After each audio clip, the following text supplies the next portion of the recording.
for being here today. I just don't like that thing. Let's get this out of the way. Okay. Thank you, Mark. Okay, so we're going to get started here in just a second. So I'm just going to...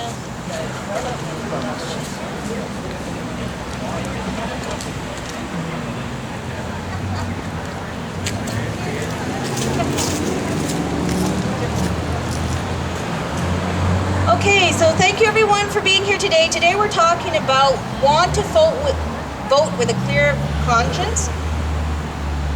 Proportional representation is the way to go.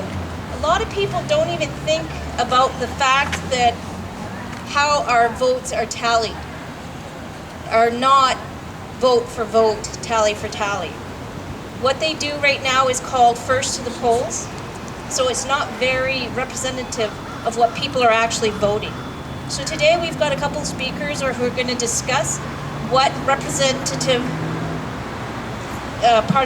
proportional representation is, and there will be an open mic for the audience to ask questions afterwards. Okay, first we have Mark Hambridge who's going to speak to us. Mark was born and formerly educated in England and Scotland. He is a fellow of the Royal Geographic Society and a retired fellow at the Royal Town Planning Institute of Glasgow. He worked as a town planner in Cumbernauld, Newtown, and he worked as a community planner in Saskatchewan, Abbotsford, the Yukon, Prince George, and here in Calgary. He learned about the merits of proportional representation in high school in York, England. Mark joined a political party in 2004 after 40 years of neutrality as a professional civil servant. He joined Fair Vote Canada in 2008 to further the issue of proportional representation as a better way to elect our government. And he is now leader here in Calgary of Fair Vote Calgary Action Team. Mark?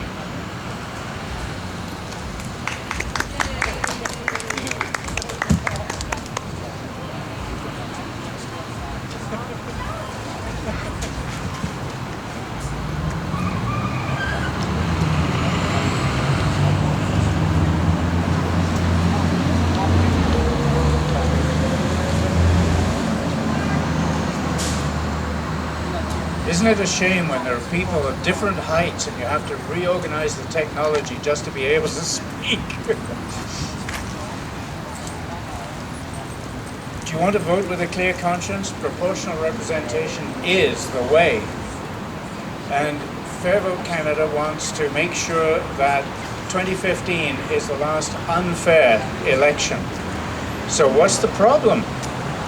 Well, the Irish comedian said before Ireland got proportional representation, democracy is being allowed to vote for the candidate you dislike least. Oh, wait a minute. Aren't we supposed to be voting for someone? Let's turn that around and find a way to vote for the MP and the government we all want. But first I'm going to tell you about our present electoral system, and then tell you about a better way to elect our MPs and MLAs, even city councillors. And then I'm going to ask you to take action to make the change happen. So our present first-past-the-post system, the plurality majority is its technically correct name, is defined as the winning candidate is the one who gains more votes than any other candidate, even if this is not an absolute majority of valid votes. Think about that, even if it's not an absolute majority. So where is first past the post used? Canada, obviously, the United Kingdom and former colonies or protectorates, including Australia, India, and, would you believe, the USA, former colony of Britain. Only 22% of 213 countries evaluated in 2004, so 10 years ago, were using FPTP.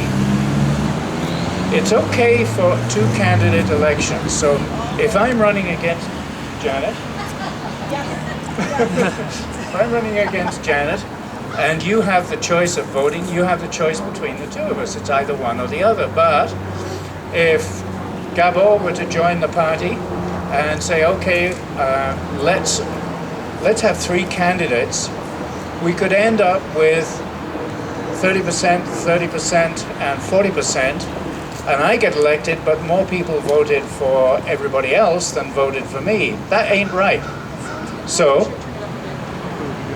we want to create a better system which takes away that imbalance and takes away strategic voting where, as the Irish comedian said, you vote against the one you dislike least rather than for the candidate you want. Some more examples. When Naheed Nenshi was elected mayor in 2010, he got 40% of the vote, and the other two candidates got nearly 60% between the two of them. In Calgary Centre in the by-election in 2012, Joan Crockett was elected with 37% of the vote. At the last federal election in Canada, you all remember that, and I'm sure you all voted. The popular vote, the Conservatives were elected with 40% of the popular vote, 54% of the seats, which is an absolute majority, and that gave them 100% of the power, which means an awful lot of people who voted do not have anybody that they voted for in the House of Commons. But the advantages of FPT-PR is it's familiar, it's simple, and it favors the party in power, which is why we keep on getting the same system. The problems with it? It disenfranchises those who do not vote for the winner. We get false majorities, like the present situation with the House of Commons. The electorate is disinterested, so we get very low turnouts. There's lower participation in voting. There's strategic voting. You vote against people rather than for the person you want. And there's a lack of involvement by minorities, particularly women and youth. So proportional representation is the solution, obviously, and by definition, an electoral system family based on the principle of the conscious translation of the overall votes for a party or grouping into a corresponding proportion of seats in an elected body. So, 30% of the popular vote, you get 30% of the popular vote, you get 30% of the seats. That is more representative of the way people want to see the House of Commons and the legislatures elected. So why don't we have proportional representation?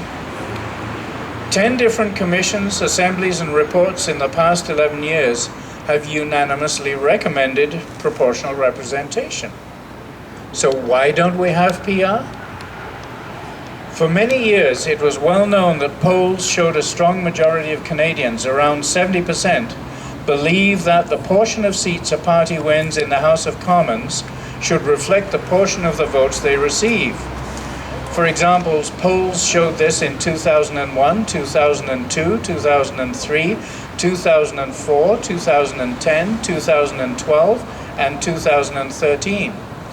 That's a quotation from Wilf Day, who writes a blog, Wilf Day's blog, on electoral matters, and he has studied this in considerable detail. And he says also, one reason over 70% of Canadians support moving toward an element of proportionality in our voting system is the weight of expert evidence. So the technical people, the people in the know about electoral systems, are saying we should move towards proportional representation. So why don't we have proportional representation? The results have generally been to reject PR, proportional representation. Why is that?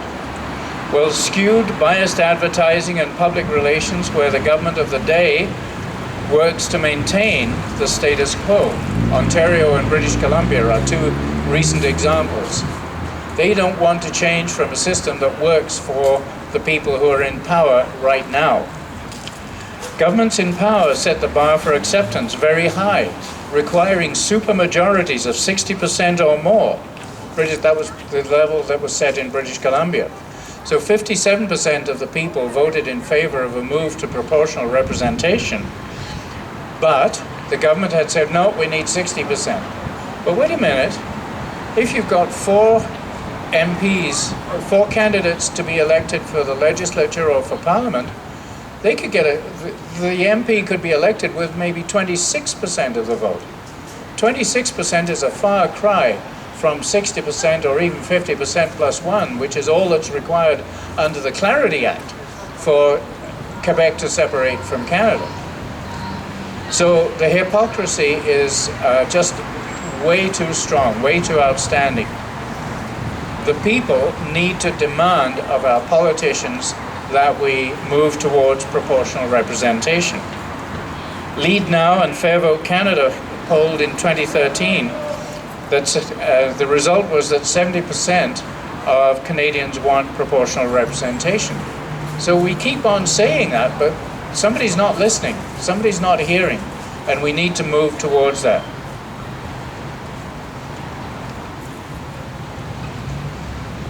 I lost a page there. I'm sorry. Where is PR used? More than 80 countries spread across the world use one of several forms.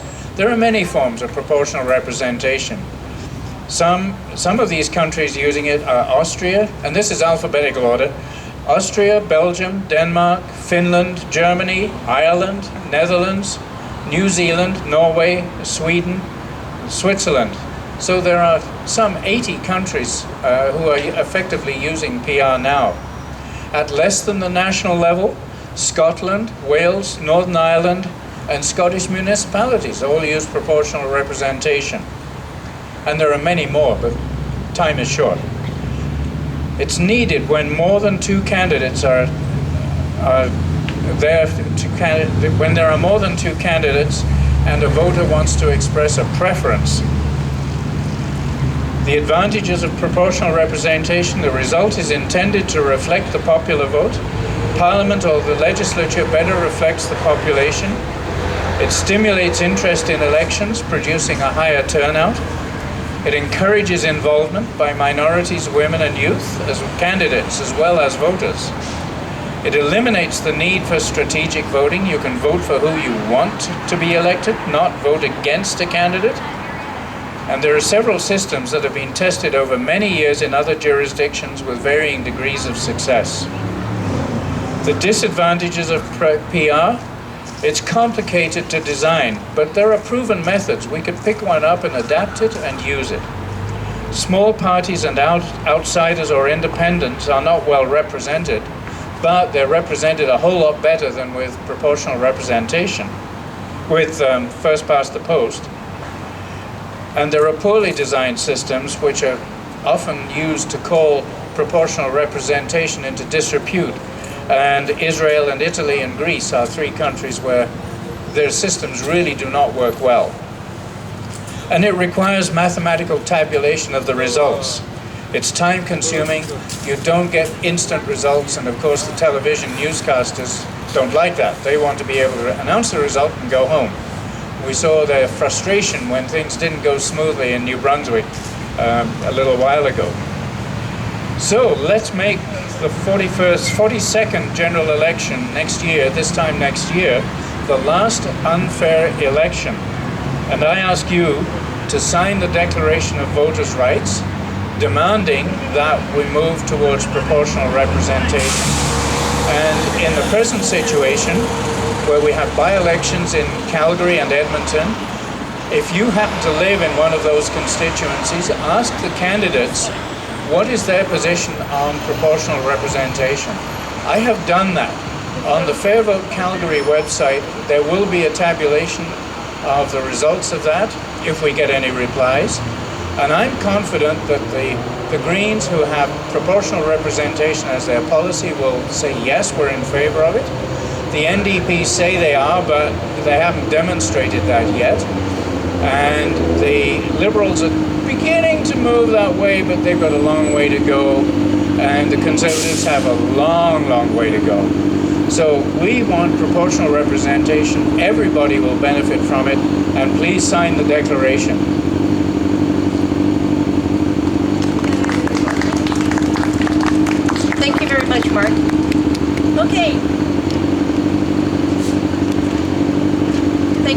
part. Okay, next we have Janet Keepin, who's no stranger to most of us here. Janet is the leader of the Green Party for Alberta and is passionate about environmental protection, sustainability, social justice, strengthening democracy in Alberta. Prior to becoming leader of the Green Party of Alberta, Janet worked and was encouraging the public to think about public policy issues from an ethical point of view. Janet is a lawyer and for many years did legal research and public legal education for human rights, environmental protection, and accommodations of Aboriginal interests in the context of oil and gas development. Janet was born in Montreal but has lived in Calgary since 1973. Janet? Let's try it like this. I'm once again really pleased to have the opportunity to speak at Speaker's Corner. I think this is a fabulous forum and a fabulous idea, and I hope that together we'll draw more people into Speaker's Forum, providing ideas for topics and getting the word out so that more people attend. Mark and I are not debating the desirability of proportional representation today. It's not a for and against. We're both in favor of proportional representation, and Mark has given you a really good background on it. I'm going to speak as a politically active person in my remarks about proportional representation. There'll be some overlap, but I think that you'll be hearing a little bit different tone because I am here as a politically active person. So Mark has made the point really well that the problem with our current system, first past the post, is that it's unfair to voters. Let me just give you an example from that breaks the Green heart from 2008. In the federal election, the 2008 federal election, the Greens got this, we're talking about the federal Greens here, not our political party. The Greens got a great number of votes. They got more than 935,000 votes. They got nearly 1 million votes. That represented nearly 7% of the total. And if we had proportional representation, that would have worked out to something like 20 seats in the House of Commons. And in that election, 2008, the Greens elected precisely no one. Now, in 2011, our most recent federal election, the Greens, again, this is federal, across the country, got fewer votes and had a lower percentage of the number of votes cast, but they got enough votes in one riding to elect the leader of the party, Elizabeth May. Now, many people, all Greens, but many people across the country were delighted that Elizabeth May was elected. But think about what happened there. The Greens actually, in their effort to get Elizabeth elected, they concentrated more of their effort on her riding, which is Saanich Gulf Islands and the West Coast, and just simply had fewer resources to reach out to Canadians across the country. So electoral success, which is unquestionably wonderful and is helping the Green cause immeasurably, but that's what had to be done to get somebody elected under our current system. So it's just an illustration of the distorting effect of our current electoral system. Provincially too, think about Alberta in 2004. The Greens, you may not even have heard of them at that point, got nearly 25,000 votes. This was nearly 3% of the vote and elected no one. In 2008, the Greens got nearly double the votes, nearly double the percentage of the vote, and they still managed to elect no one. Whereas if we had had proportional representation, they would have been entitled to about 3 seats. Mark has said different proportional representation systems work differently, so I'm not going to get too hung up about the identical number, the exact number.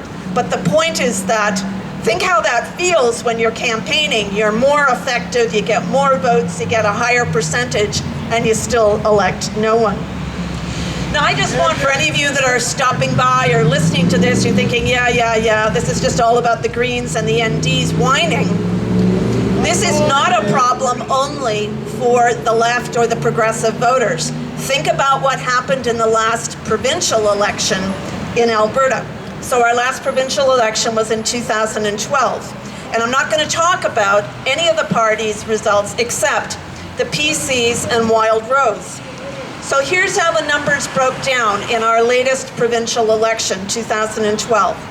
The PCs, our current governing party for 43 years and counting, got 44% of the vote. 44% of the vote, less than half. How many seats did the PCs get? They got 61 out of 87. That is roughly 70% of the seats. They got 44% of the popular vote, less than half, and ended up with 70 out of 87 seats. 61 out of 87 seats, which is about 70%. How did the Wild Rose fare? And this, again, is not from somebody who is a Wild Rose fan, right? I'm pretty much at the opposite end of the spectrum. But they got ripped off, folks, because this is what happened. What Wild Rose got, again, same election, 2012, 35% of the popular vote. That is, what did I say the PCs got? 44. Not all that different, right? So Wild Rose got 35% of the popular vote. They got 17 seats, and 17 is roughly 20% of 87. So Wild Rose got 35% of the vote and 20% of the seats, while the PCs got 44% of the vote and 70% of the seats.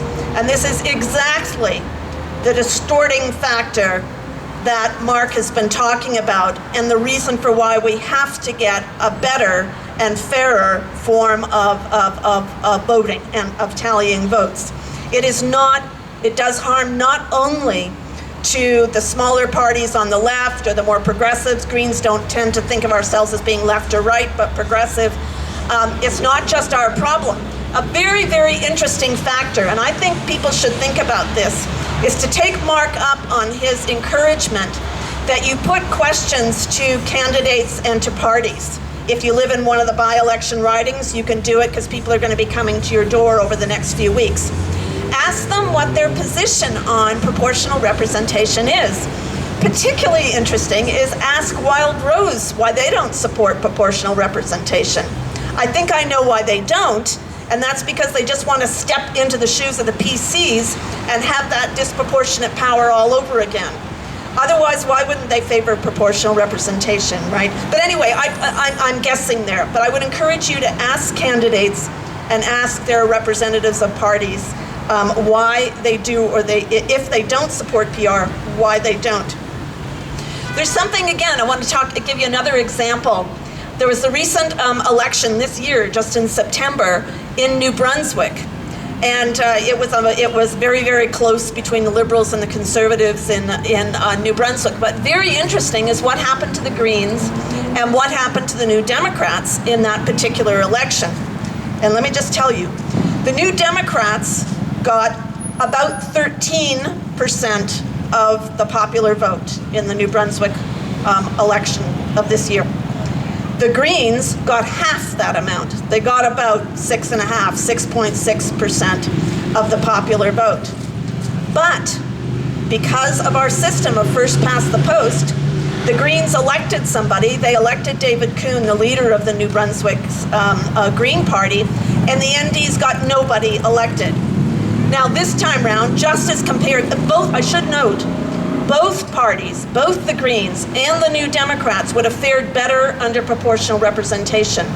Both of them would have gotten more seats. By my calculation, on some kind of pure PR system, the NDs would have got about 6. The New Brunswick legislature is quite small.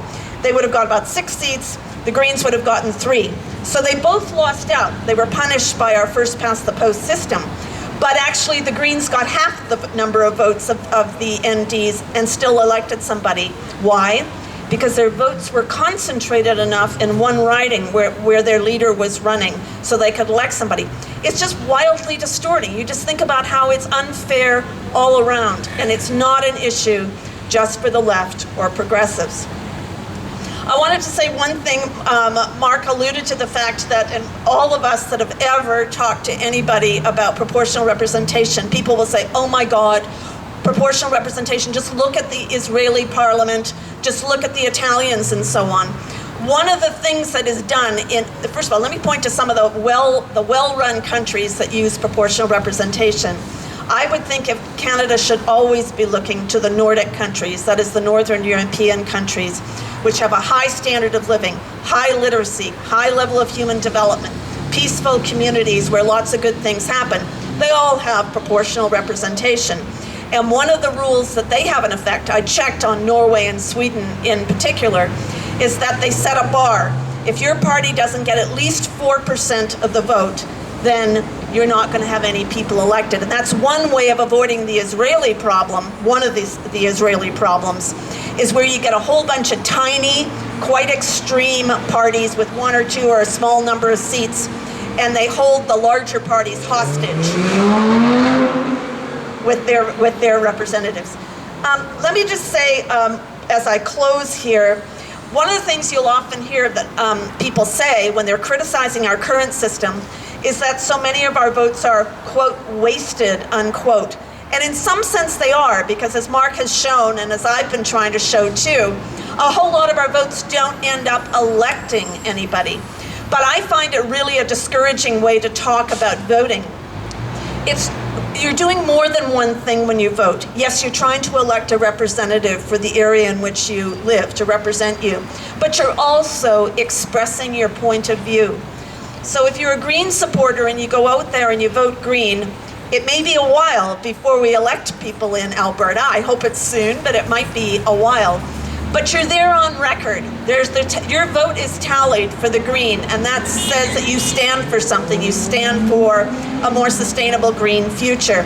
I happened to be in Ottawa, spending some time in Ottawa during the recent Ontario election, and splattered on all the posts and trees and everything on the streets of Ottawa during the election campaign were these things that said, your vote's going to be wasted, your vote's going to be wasted, because the criticism, of course, was of our first past the post system. But I thought, wow, is that ever a way to keep people away from voting and away from the polls? So I think we have to be careful in the kinds of strategies we use in arguing in favor of proportional representation. I think the change is going to come, but I hope it comes much more quickly than might otherwise be the case. I will just tell you that it is official policy of the provincial Green Party that we support proportional representation, and we've even got a methodology in our policy book on how we would go about adopting it. So all I want to finally conclude with is to say, this may sound like a dry topic and you're just sitting there because you're tired and you want to rest and you're not really enthusiastic about it, but it's extraordinarily important. There are so many Canadians who feel disenfranchised, who feel alienated, who feel that there is no point in political involvement because the way we vote suppresses their point of view, and they don't see people in our legislature or in our parliament that are expressing their values and supporting policies that they would like to see adopted. So it's hugely important. And once again, I'd encourage you to ask parties and candidates where they stand on proportional representation. Thank you. Thank you, Janet. Okay, well that was very interesting, and I learned a few things myself. We now have a portion of open mic. If anybody would like to come up and ask some questions, or possibly have a statement on what they believe about proportional representation or first to the polls. We're going to race the guy with the freckles. Come on, Meryl, you'll be up and down and yawning before he gets up here.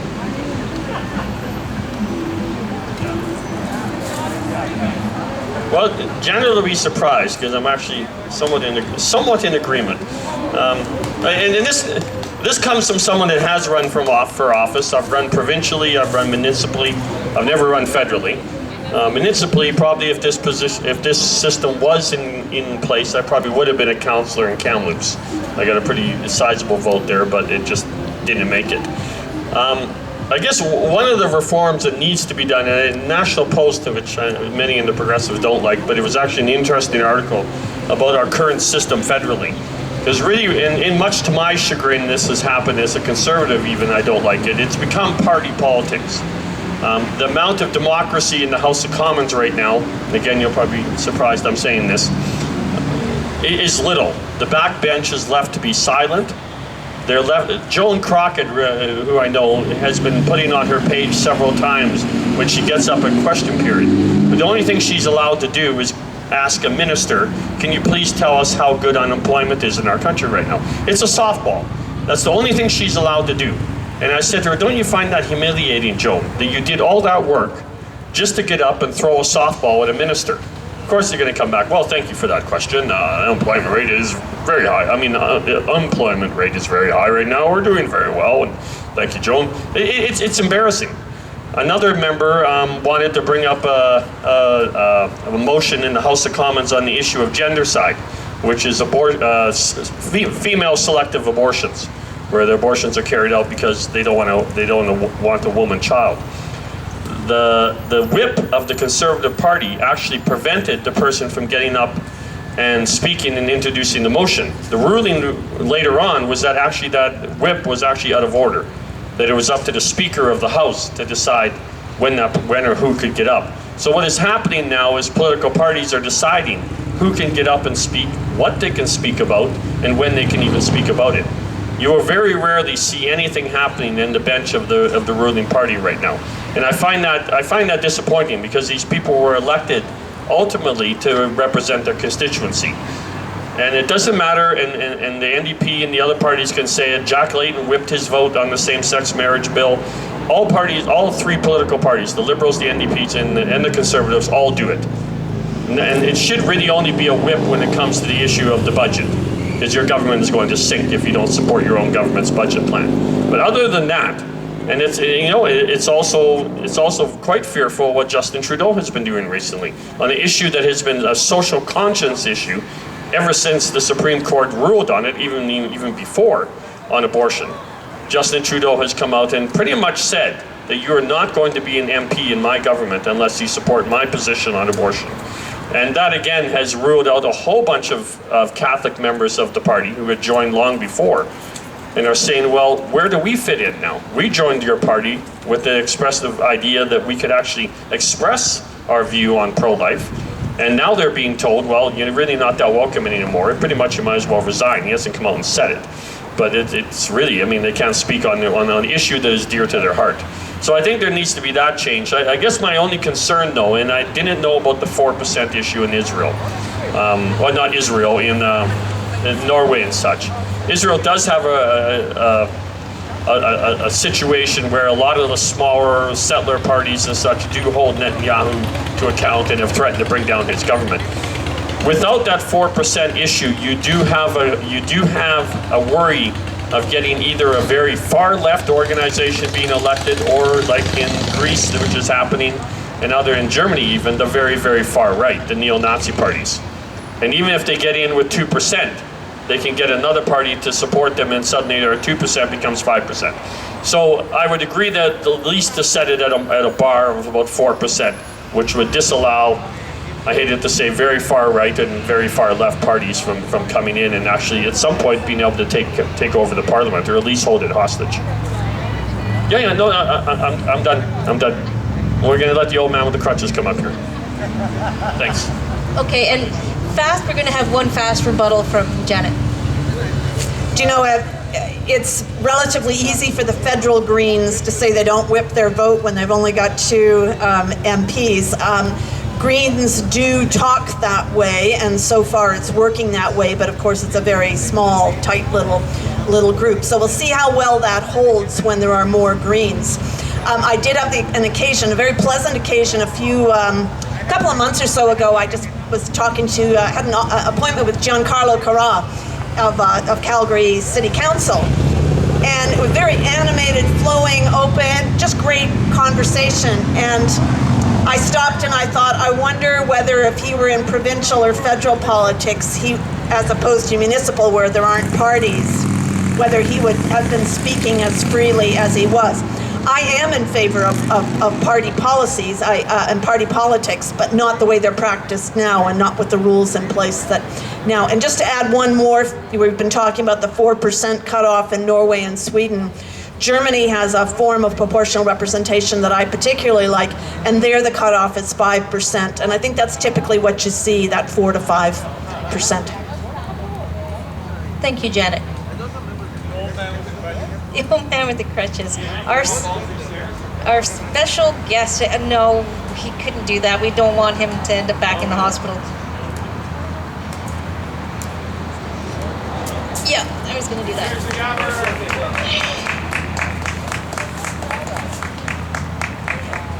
I am embarrassed by all this attention. Firstly, thank you both for taking of your time to speak here. This is an important topic, obviously. I have a technical question. As far as you know, would a simple act of Parliament be sufficient to reform the electoral system to allow for BIR? So the answer is yes. No constitutional amendment is required. And so this would be true both provincially and federally, is that correct? Okay, well that's encouraging. The next question that I have is this, have you thought about strategies to better mobilize public support in Canada in favor of bringing this issue to the forefront and to perhaps force it as an election issue? And what steps have been taken and what, I see what you're doing right here, which is obviously a step, but are there other measures that you've contemplated? Fair Vote Canada has a campaign at the moment to solicit from you 100,000 signatures to the Declaration of Voters' Rights, which you can see over there. You can sign that on the Fair Vote Canada website. You can sign it on paper here today. You can even take copies in paper and solicit your friends and neighbors. Now you are totally convinced that proportional representation is the only way to go, and return them to me or to Fair Vote Canada, and we will be happy. Those 100,000 voices will be speaking up for proportional representation, but the only way we're really going to get that done is to elect MPs who will commit to changing the Elections Act and promoting proportional representation. It's pretty hard. Fair Vote Canada is a very small organization. It has only membership. Membership is $10 a year or even less, because many people are on the membership list and haven't paid for a while. We have next to no money. We have no tax deductibility because we're an advocacy group. So it really takes the will of people to make that change. So we need to talk to one another and talk to the rest of the electorate and our potential politicians, and vote for the ones who say they are going to introduce proportional representation. There are other organizations like Lead Now and Democracy Watch, who we work with, who are promoting the concept of a single candidate in each riding who will stand for proportional representation and defeat the ruling or the existing candidate in power. And the idea is that for a very short term there would be a parliament which was dedicated to introducing proportional representation. It would then call another general election under proportional representation, and we would go forward in the now new normal way. That's going to be a long time coming, I think, because many of us are still tied to our political party, and we're going to vote according to our favorite color, regardless of what happens. But that's not to say we shouldn't try it. So let's go ahead. Could I just add something to that? Ever since right directly after the 2008 provincial election in Alberta, there's been a concerted effort on the part of quite a few people to get, quote unquote, the progressive parties together and not to compete in every riding against one another, so that we can do the kind of thing that Mark has referred to at the federal level. And that is get sort of unite behind, and how we do it is just extraordinarily complicated, and many of the parties won't even talk about this kind of strategy. The New Democrats, for example, won't even talk about it. They won't talk about inter-party cooperation. But when we talk about progressive political parties, I think we have to think hard about what we think are the most important progressive dimensions of politics now in the country and in the province. And certainly support for proportional representation is one of those. But I can tell you, as somebody who has sat down with the leaders of some of the other provincial parties and had this discussion, are we going to cooperate on where we run and which ridings we run, so we're not competing against each other and might actually get more progressive people elected? You don't get much back, right? You don't get much cooperation on cooperation. So yeah, great question, Gabor, but oh my goodness, difficult. The one thing I would say, encouraging thing I would say, is that once one jurisdiction in Canada adopts proportional representation, I think the rest will drop like flies, because the arguments in favor of it are so obvious. So it doesn't matter. I think it could be Manitoba. I think it could be New Brunswick. I think that once that happens, it's going to be easier for everybody in all the rest of the country to make the arguments.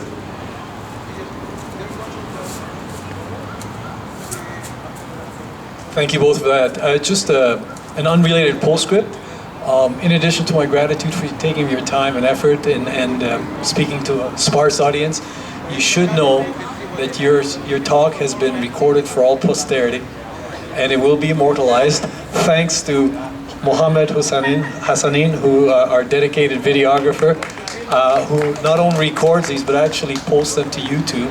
And in terms of directing people to the site, you can multiply your influence.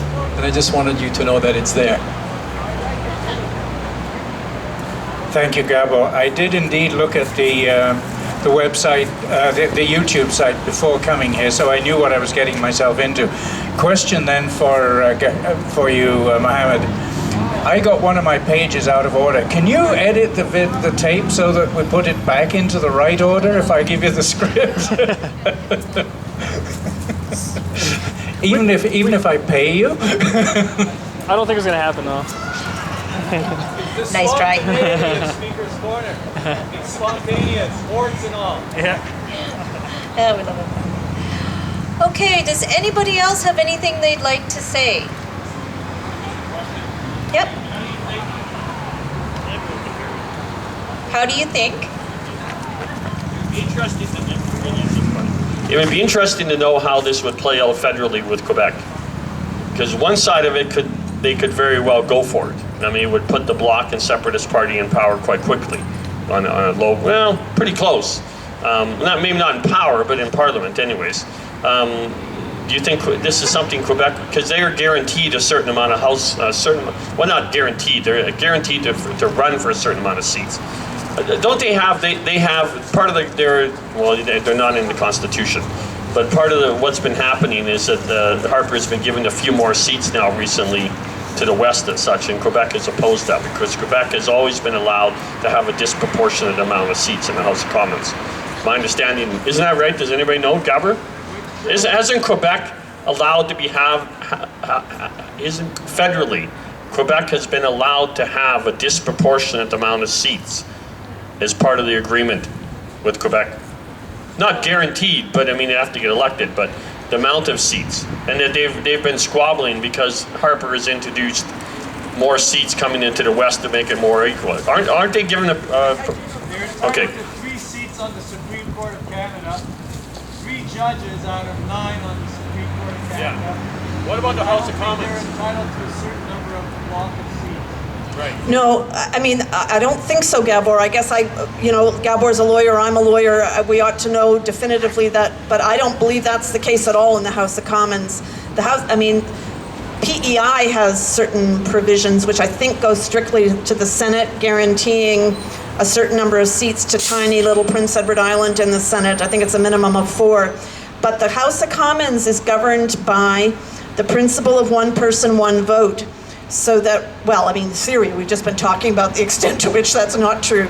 But what that means is that the ridings across the country, now we have 338 ridings, which is up, which is an increase because population has increased.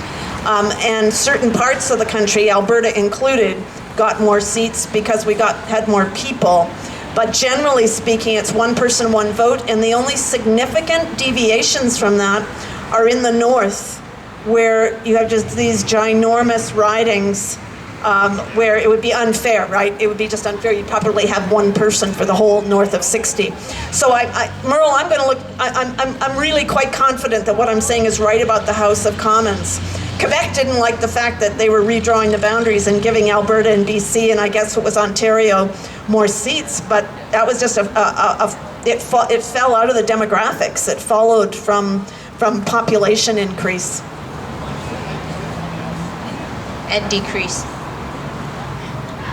Okay, thank you very much. So does anyone else have anything they'd like to add today? Okay, if not, I'd just like to make a few little announcements. Unfortunately, this is probably the last Speaker's Corner of the season. The weather is changing, it's getting colder out. And we thank everybody who has participated in Speaker's Corner through the year. Unfortunately, there were a few weeks we were lacking in speakers, but we are working on that for next year. This is only the second year Speaker's Corner has been around. So next year, we are hoping that we will have our speakers out in advance a little bit more, and so we can let you guys know in advance a little bit more. There is the Facebook page, Speaker's Corner Calgary. If you'd like to go, it's an open page. Anyone could go there. Also, there is the YouTube.